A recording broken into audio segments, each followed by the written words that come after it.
Healing has become a hashtag. But what does it actually mean to feel whole? And who really gets to? In a world where wellness is often sold more than it's lived, we have to ask ourselves, who is being left behind and why?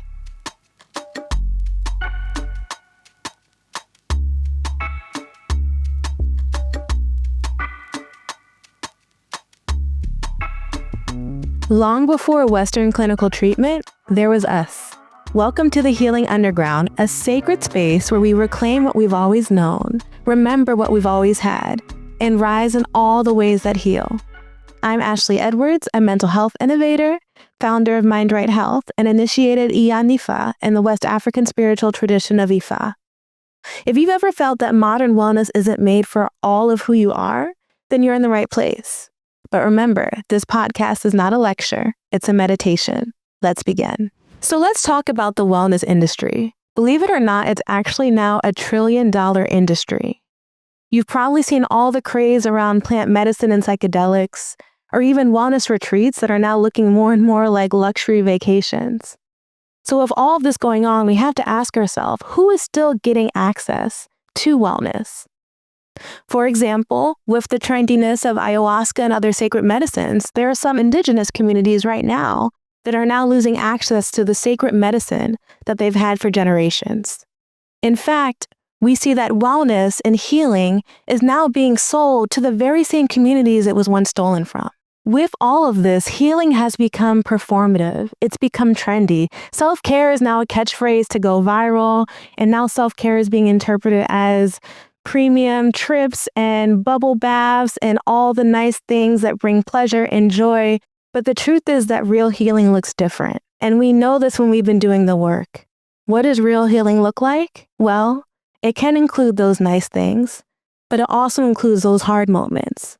When you're waking up in the middle of the night and you can't sleep, or you're crying you don't know why, or you're learning to face yourself in the mirror, or having to cut off relationships that you don't want to, but you know is the right thing to do for yourself and your spirit. Healing is those hard moments that don't get captured by camera. They're not on social media. And most of the time, no one is going to be around to say thank you or good job.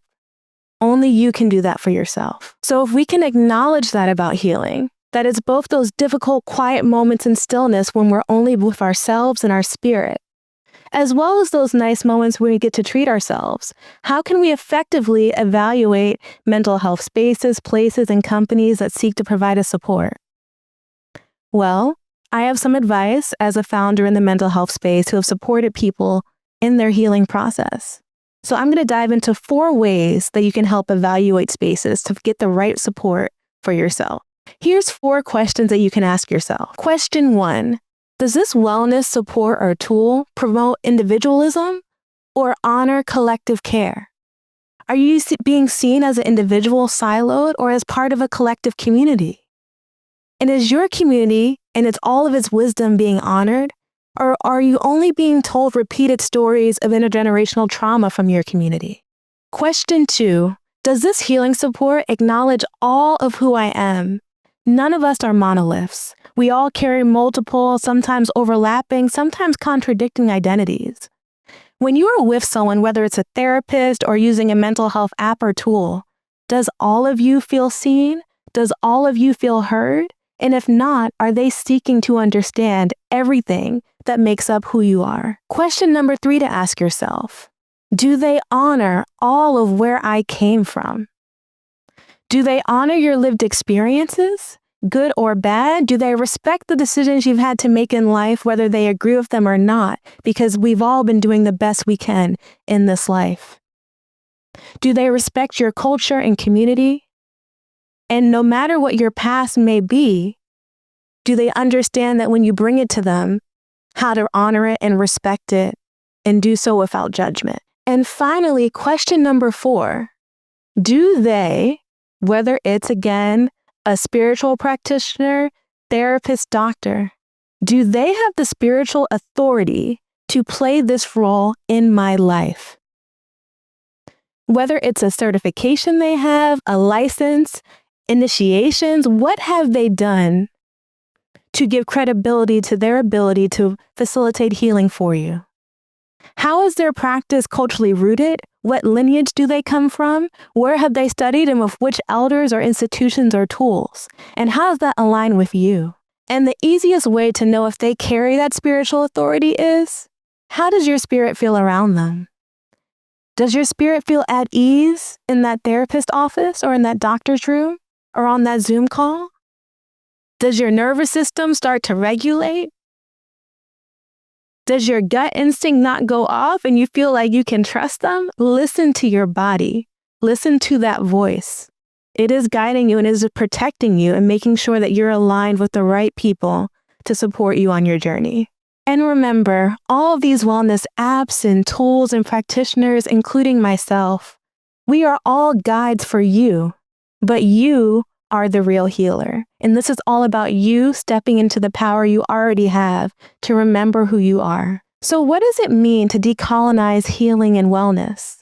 Well, again, it's about putting your spirit at ease and feeling that in your body and aligning not just what clinical best practices say, although they may be helpful, or what your therapist tells you, but align with your soul, with your ancestors, with your community, with that inner knowing that you already have, with your intuition, and understanding that that is completely valid. It means learning how to feel safe outside of systems and structures that seek to define us. Because at the end of the day, again, the question is, who gets to feel whole and who never learned that was possible? And I'm reminded of one of our Mind Right members who we supported on their healing journey. They were going through depression, had experienced chronic trauma. And at the moment we were supporting them, they were having thoughts around self-harm and ending their life.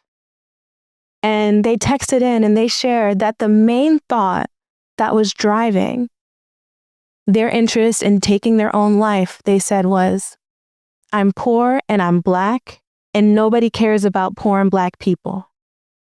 And that was the thought that this young girl was using to give credibility to taking her life. Some of us have been so dehumanized by society that we start questioning the relevance of our own humanity. So for those listening right now, I am asking you, please do not accept what society would have you believe about yourself. Do not accept what systems would have you believe about you, your people, your history, and your value.